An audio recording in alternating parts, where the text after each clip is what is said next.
Now, I went to the hairdresser.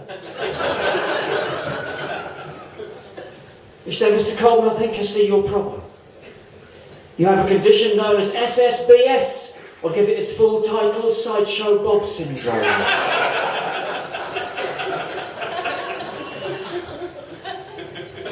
She said, why not try some of these alternative hairstyles? How about the dog jumping out of an aeroplane?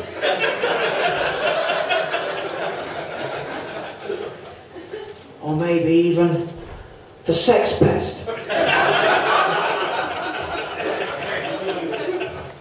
Or you keep it simple and just tie your hair back, like so. I should warn you though, Mr. Coleman, this last style does come with one very bad side effect. You will look like a cock. Isn't that right, man? Unlike now, of course. She said, why don't we just cut it off and start again? I said, what, and lose my rampant sex appeal? Ladies, give me a chair if you like a man with big hair. That's a surprisingly large number, actually. I'm not going to get. Try this one instead. Ladies, give me a chair if you like a man with big hair who's also suffering from early onset male pattern baldness. Fucking none of you. Well, that's lovely. Thanks for that. You ought to know this hair has its uses. This hair has been keeping train seats next to me free.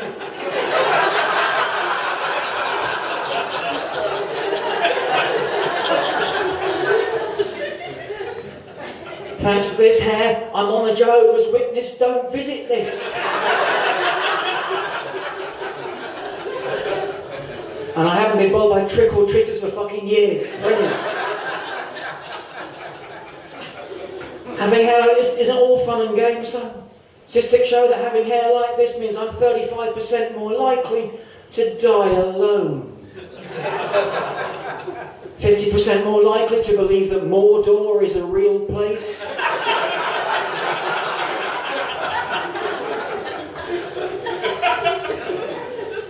And 95% more likely to be wrongly arrested for murder.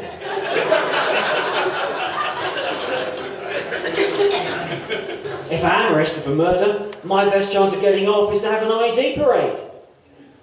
I've done some research. I discovered that to make an ID parade valid, police have to find 5 people who look like me. I just have lots of hair on my head. I also have a very hairy back. Ladies, give me a cheer. Actually, you know what? Don't worry, we'll move on about that.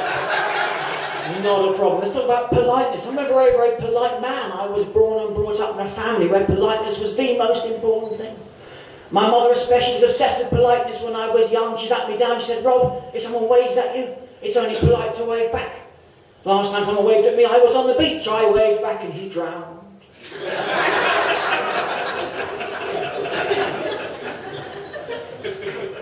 He said, Rob, when you go to the loo, especially at a friend's house, always meant to put the toilet lid down. What I didn't realise was she meant afterwards. Not before. She said, well, if you can't say something nice to someone, don't say anything at all. We haven't spoken for 20 odd years. People say to me, Rob, doesn't it bother you? You haven't spoken to your mother for 20 years, and I say, frankly, no, actually. It's very hard to have a conversation with someone who is such a staunch conservative. She had all her children by caesarean section, so she wouldn't have to go into labour. Testing out the puns there, guys. Here we go. All right. You're a pun audience. We're going to have fun tonight. This is good. Sometimes, though, being polite can work in our favour. Our family has a fine history of using the phrase after you. In fact, my great-grandfather survived the entire First World War.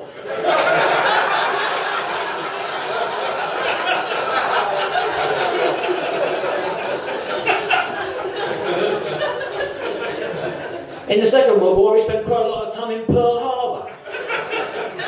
Mostly while Mr. Harbour was away fighting the Germans.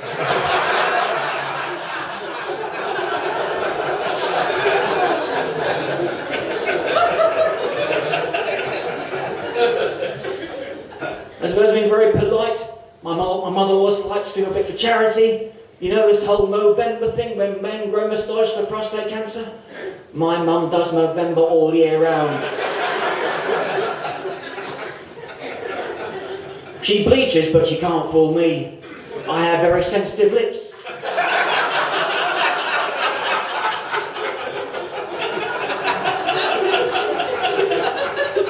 And tongue. Oh, well, and ball sack as well. There you go.